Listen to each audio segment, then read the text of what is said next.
Halo, selamat pagi anak-anak. Hari ini kita berjumpa lagi dengan Pak Marno dalam pelajaran agama. Apa kabar kalian semua hari ini? Pak Marno yakin pasti kalian tetap sehat dan selalu dalam lindungan Tuhan. Semangat selalu ya anak-anak. Hari ini kita akan membahas subtema yang kedua, yaitu berbeda untuk saling melengkapi. Anak-anak yang terkasih, perempuan dan laki-laki diciptakan Allah berbeda untuk saling melengkapi. Apa maksudnya?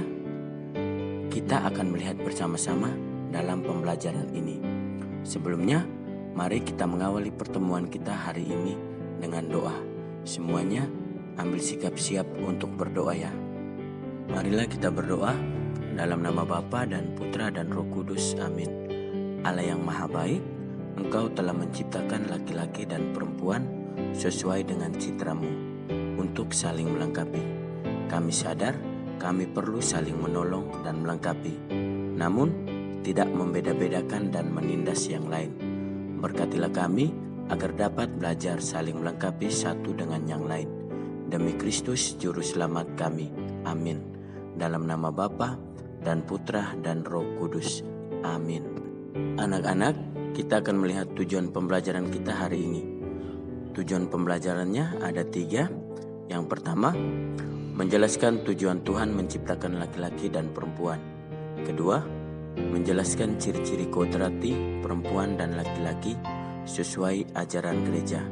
Dan yang terakhir, ketiga, menunjukkan bahwa laki-laki dan perempuan itu saling melengkapi satu sama lain.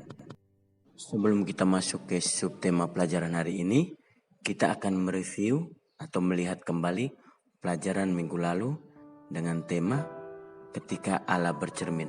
Anak-anak, ketika kita bercermin, yang kita lihat adalah bayangan kita sendiri.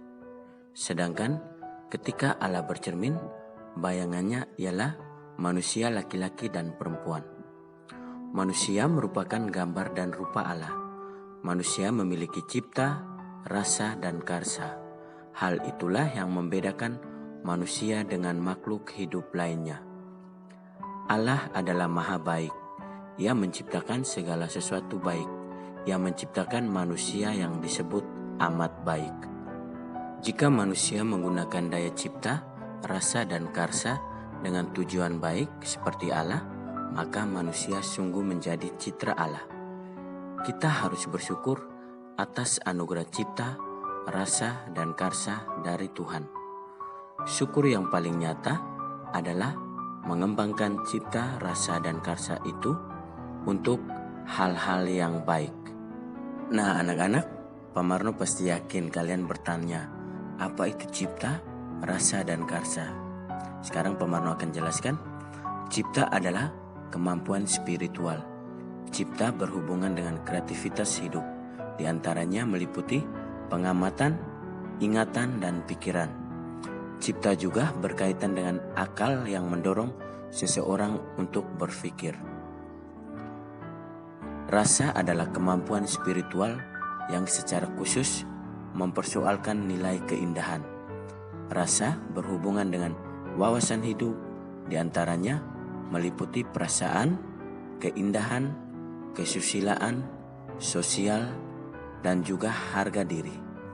Sedangkan karsa adalah kemampuan spiritual yang secara khusus mempersoalkan nilai kebaikan. Karsa berhubungan dengan dorongan hidup. Karsa terdiri atas kehendak atau kemauan, cita-cita, dan keinginan. Kita kembali ke materi kita hari ini, yaitu berbeda untuk saling melengkapi. Pertama-tama, Pak Marno akan menyajikan sebuah video. Pak Marno harap kalian menonton video ini baik-baik. Selamat menonton anak-anak.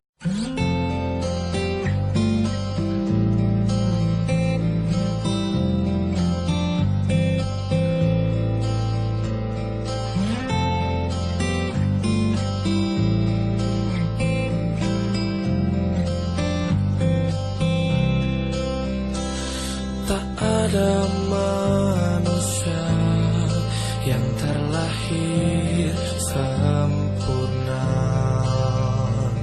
Jangan kau sesali segala yang telah terjadi. Kita pasti pernah dapatkan cobaan yang berat. Seakan hidup ini tak ada artinya lagi. Syukuri apa yang ada. Hidup adalah anugerah. Tetap jalani hidup ini, melakukan yang terbaik.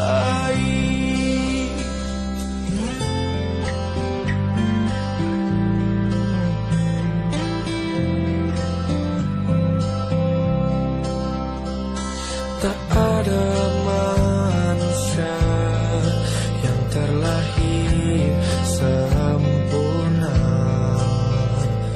Jangan kau sesali segala yang telah terjadi. Syukuri apa yang ada. Hidup adalah anugerah. Tetap jalani hidup ini, melakukan yang terbaik. Tuhan pastikan menunjukkan kebesaran dan kuasa-Nya bagi hamba-Nya yang sabar dan tak kenal putus asa.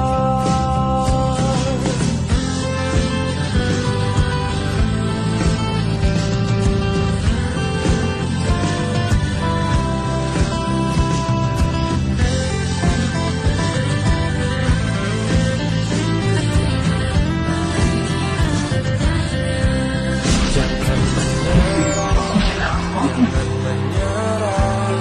jangan menyerah, jangan menyerah, jangan menyerah, jangan menyerah. Oh, syukuri apa ada.